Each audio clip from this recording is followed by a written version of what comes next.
Johnson ഓപ്റ്റിക്കൽസിൽ തിങ്കൾ, ബുധൻ, വെള്ളി ദിവസങ്ങളിൽ രാവിലെ 10 മുതൽ ഉച്ചയ്ക്ക് 1 മണിവരെ കണ്ണു ഡോക്ടറുടെ സേവനം ലഭ്യമാണ്. എല്ലാ ബ്രാൻഡഡ് ഫ്രെയിമുകളും ഇവിടെ ലഭ്യമാണ്.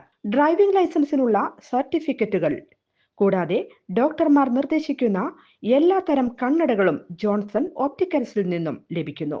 ജോൺസൺ കണ്ണട വ്യാപാരം, ഡിവൈൻ ആശുപത്രിക്ക് എതിർവശം, വടക്കാഞ്ചേരി. തദ്ദേശ തെരഞ്ഞെടുപ്പ് ഫലം വിശദമായി പരിശോധിക്കുമെന്ന് LDF കൺവീനർ TP രാമകൃഷ്ണൻ. തിരുത്തൽ വരുത്തേണ്ട കാര്യങ്ങൾ ഉണ്ടെങ്കിൽ വരുത്തി മുന്നോട്ടു പോകും. ജനവിധി മാനിച്ച് ഭാവി പ്രവർത്തനങ്ങൾ മുന്നോട്ട് കൊണ്ടുപോകും.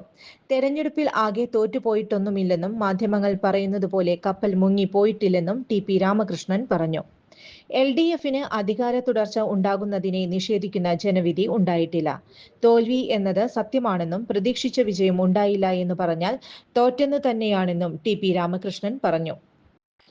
ജനങ്ങൾ എന്തുകൊണ്ട് ഇങ്ങനെ തീരുമാനിച്ചു എന്നത് പരിശോധിക്കുമെന്നും അദ്ദേഹം പറഞ്ഞു. അതേസമയം അവസരവാദപരമായ നിലപാട് LDF സ്വീകരിക്കില്ലെന്ന് TP രാമകൃഷ്ണൻ വ്യക്തമാക്കി.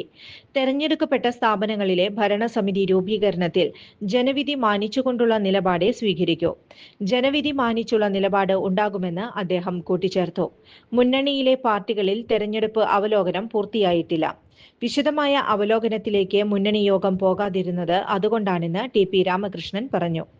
ജനുവരിയിലെ യോഗത്തിൽ ഫലം വിശദമായ പരിശോധനയ്ക്ക് വിധേയമാക്കുമെന്ന് അദ്ദേഹം വ്യക്തമാക്കി. ഇടതുമുന്നണി നയം സ്വീകരിക്കാൻ തയ്യാറാകുന്ന UDFിലെ ആരു വന്നാലും സ്വീകരിക്കുമെന്ന് LDF കൺവീനർ.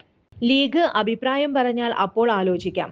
ഫസ്റ്റ് കണ്ടീഷൻ രാഷ്ട്രീയ നിലപാട് പറയലാണെന്ന് അദ്ദേഹം പറഞ്ഞു.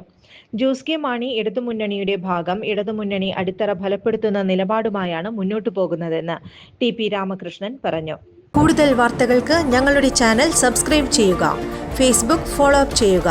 വാർത്തകൾ വേഗത്തിലറിയാൻ Anytime News.